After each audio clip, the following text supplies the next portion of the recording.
How's it going, guys? Ben here with iTechTriad, and today we're going to be looking at the LG G Vista. Now, I've been using this past couple weeks, and this is a big phone designed to fit a budget price tag. Is it worth your Verizon contract? Let's find out.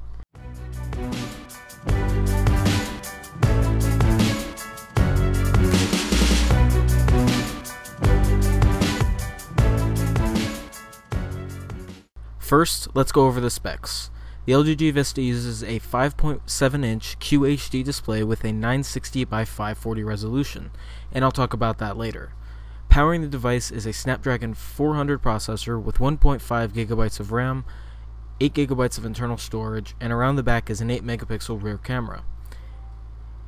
On the front is a 1.3 megapixel front-facing camera. To power all of this is a massive 3200 mAh battery. Next, let's look at the hardware. The G Vista brings what you would expect from a budget device: plastic. The design carries over some elements from the G3, like the rear-mounted buttons and laser autofocus. As for the buttons, you either like them or you don't. Personally, I'm a huge fan of rear buttons. The plastic back is removable, but in my opinion is the real downside of the phone. Swapping the glossy plastic would make a huge difference in the feel of this device. On the front, things are better with LG's minimal bezels, which make it a lot easier to hold the phone, especially in one-handed use. One minor complaint on the front would be the strange notification LED, which for some reason is only red. It's nothing that'll affect your usage, but it's just something I noticed. Overall, the hardware on the G Vista isn't the worst I've seen, but it could easily be improved by swapping out the glossy plastic. The display on the LG G Vista is its main selling point. Cramming a massive 5.7-inch display into its price tag is attractive, even if the resolution is not. With a 960 by 540 resolution, the display definitely won't be the best for viewing movies and images on, but it's definitely not that bad. I had no problems using it for everyday use. Brightness is adequate, even for outdoor viewing, although auto brightness doesn't seem too responsive. With that gigantic display, one-handed use is definitely a concern. I have fairly normal-sized hands, and I really didn't have any problems using this phone one-handed. That said, I did have to use two hands quite a bit of the time. If I needed to send a longer text message or navigate some apps, I would have to use two hands, but for some apps such as maybe Twitter or just regular browsing the web and scrolling, there weren't many problems. Even some short messages I could do, but I would say it's going to be about half and half when you're using one hand or two hands. This device, of course, does have a skin on top of Android, but thankfully it's LG's latest skin. Performance is not that bad, and the skin and everything works well without causing too many issues. The skin is pleasing to look at and has plenty of features to keep the phone usable.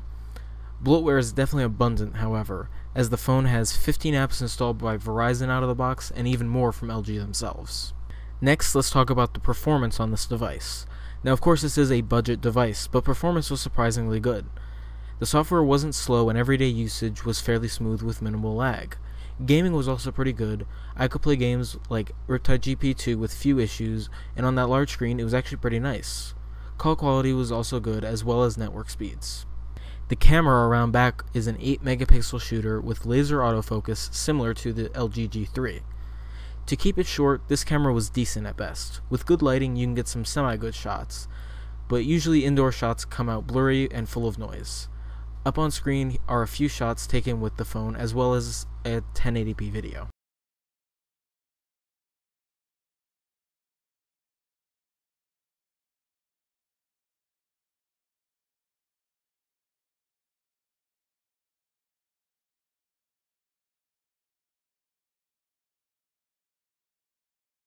Easily my favorite part of this device was the battery life.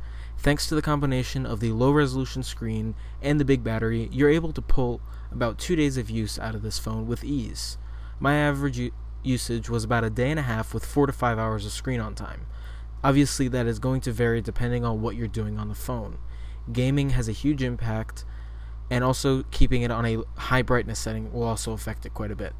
So that's going to do it for our review. If you want to know more about this phone, make sure to check out the written review linked at the first thing in the description.